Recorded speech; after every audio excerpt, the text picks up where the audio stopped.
بسم الله الرحمن الرحيم وإلى مدين أخاهم شعيبا قال يا قوم اعبدوا الله ما لكم من إله غيره ولا تنقصوا المكيال والميزان إني أراكم بخير وإني أخاف عليكم عذاب يوم محيط ويا قوم أوفوا المكيال والميزان بالقسط ولا تبخسوا الناس أشياءهم ولا تعثوا في الأرض مفسدين بقية الله خير لكم إن كنتم مؤمنين وما أنا عليكم بحفيظ قالوا يا شعيب وصلاتك تأمرك أن نترك ما يعبد آباؤنا أو أن نفعل في أموالنا ما نشاء إنك لأنت الحليم الرشيد قال يا قوم أرأيتم إن كنت على بينة من ربي ورزقني منه رزقا حسنا وما أريد أن أخالفكم إلى ما أنهاكم عنه إن أريد إلا الإصلاح ما استطعت وما توفيقي إلا بالله عليه توكلت وإليه أنيب ويا قوم لا يجرمنكم شقاقي أن يصيبكم مثل ما أصاب قوم نوح أو قوم هود أو قوم صالح وما قوم لوط منكم ببعيد واستغفروا ربكم ثم توبوا إليه إن ربي رحيم ودود قالوا يا شعيب ما نفقه كثيرا مما تقول وإنا لنراك فينا ضعيفا ولولا رهطك لرجمناك وما أنت علينا بعزيز قال يا قوم أرهطي أعز عليكم من الله واتخذتموه وراءكم ظهريا إن ربي بما تعملون محيط ويا قوم اعملوا على مكانتكم إني عامل سوف تعلمون من يأتيه عذاب يخزيه ومن هو كاذب وارتقبوا إني معكم رقيب ولما جاء أمرنا نجينا شعيبا والذين آمنوا معه برحمة منا وأخذت الذين ظلموا الصيحة فأصبحوا في ديارهم جاثمين كأن لم يغنوا فيها ألا بعدا لمدين كما بعدت ثمود ولقد أرسلنا موسى بآياتنا وسلطان مبين إلى فرعون وملئه فاتبعوا أمر فرعون وما أمر فرعون برشيد يقدم قومه يوم القيامة فأوردهم النار فبئس الورد المورود وأتبعوا في هذه لعنة ويوم القيامة بئس الرفد المرفود ذلك من أنباء القرى نقصه عليك منها قائم وحصيد وما ظلمناهم ولكن ظلموا أنفسهم فما أغنت عنهم آلهتهم التي يدعون من من دون الله من شيء لما جاء أمر ربك وما زادوهم غير تتبيب وكذلك أخذ ربك إذا أخذ القرى وهي ظالمة إن أخذه عليم شديد إن في ذلك لآية لمن خاف عذاب الآخرة ذلك يوم مجموع له الناس وذلك يوم مشهود وما نؤخره إلا لأجل معدود يوم يأتي لا تكلم نفس إلا بإذنه فمنهم شقي وسعيد فأما الذين شقوا ففي النار لهم فيها زفير وشهيق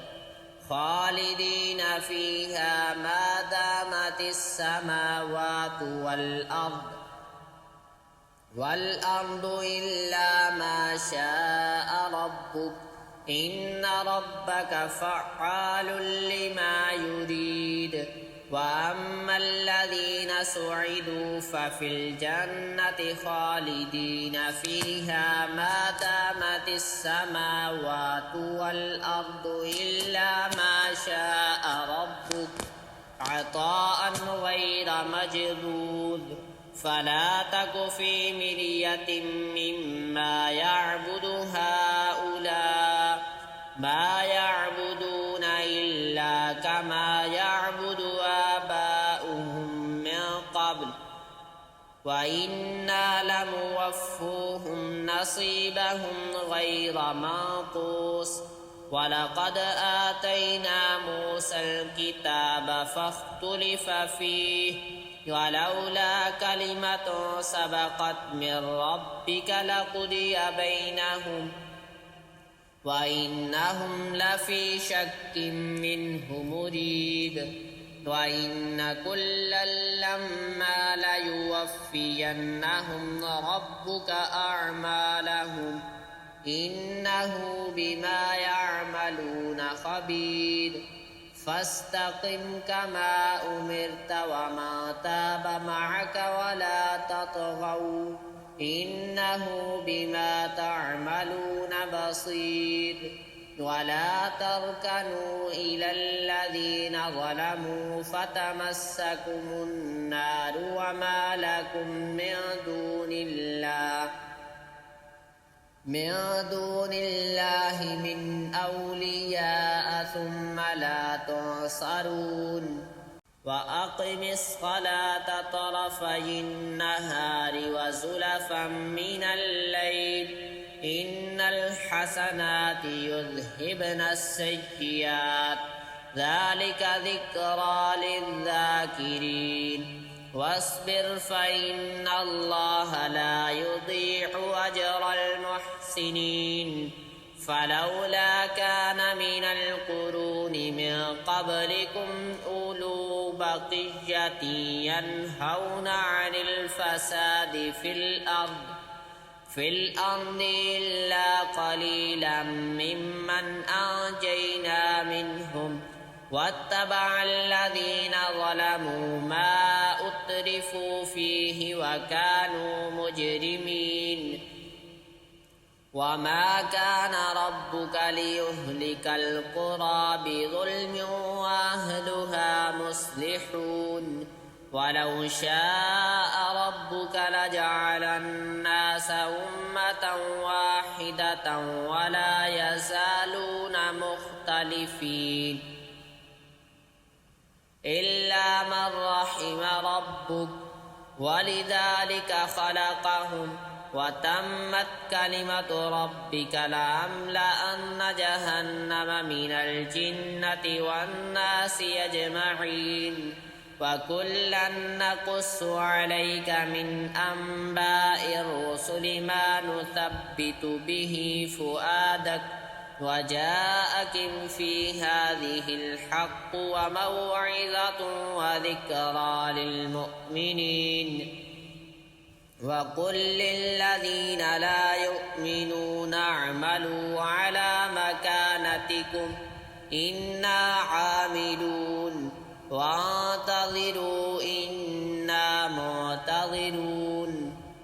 ولله غيب السماوات والأرض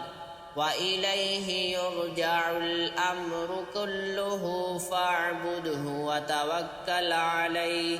وما ربك بغافل عما تعملون بسم الله الرحمن الرحيم ألف لام را تلك آيات الكتاب المبين إنا أنزلناه قرآنا عربيا لعلكم تعقلون نحن نقص عليك أحسن القصص بما أوحينا إليك هذا القرآن وإن كنت من قبله لمن الغافلين إذ قال يوسف لأبيه يا أبت إني رأيت 11 كوكبا والشمس والقمر رأيتهم لي ساجدين قال يا بني لا تقصص رؤياك على إخوتك فيكيدوا لك كيدا إن الشيطان للإنسان عدو مبين وكذلك يجتبيك ربك ويعلمك من تأويل الأحاديث ويتم نعمته عليك وعلى آل يعقوب كما أتمها على أبويك من قبل إبراهيم وإسحاق إن ربك عليم حكيم لقد كان في يوسف وإخوته آيات للسائلين إذ قالوا ليوسف وأخوه أحب إلى أبينا منا ونحن عصبة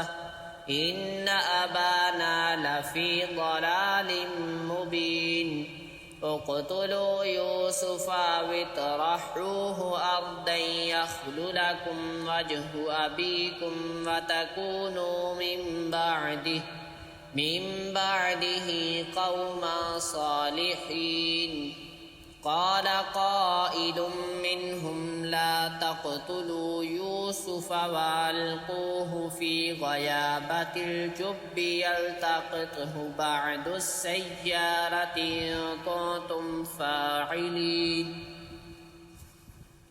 قالوا يا أبانا ما لك لا تأمنا على يوسف وإنا له لناصحون أرسله معنا غدا يرتع ويلعب وإنا له لحافظون قال إني ليحزنني أن تذهبوا به وأخاف أن يأكله الذئب وأنتم عنه غافلون قالوا لئن أكله الذئب ونحن عصبة إنا إذا لخاسرون فلما ذهبوا به وأجمعوا أن يجعلوه في غيابة الجب وأوحينا إليه لتنبئنهم بأمرهم هذا وهم لا يشعرون وجاءوا أباهم عشاء يبكون قالوا يا أبانا إنا ذهبنا نستبق وتركنا يوسف عند متاعنا فأكله الذئب وما أنت بمؤمن لنا ولو كنا صادقين وجاءوا على قميصه بدم كذب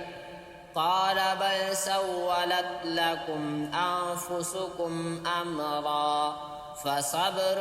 جميل والله المستعان على ما تصفون وجاءت سيارة فأرسلوا واردهم فأدلى دلوه قال يا بشرى هذا غلام وأسروه بضاعة والله عليم بما يعملون وشروه بثمن بخس دراهم معدودة وكانوا فيه من الزاهدين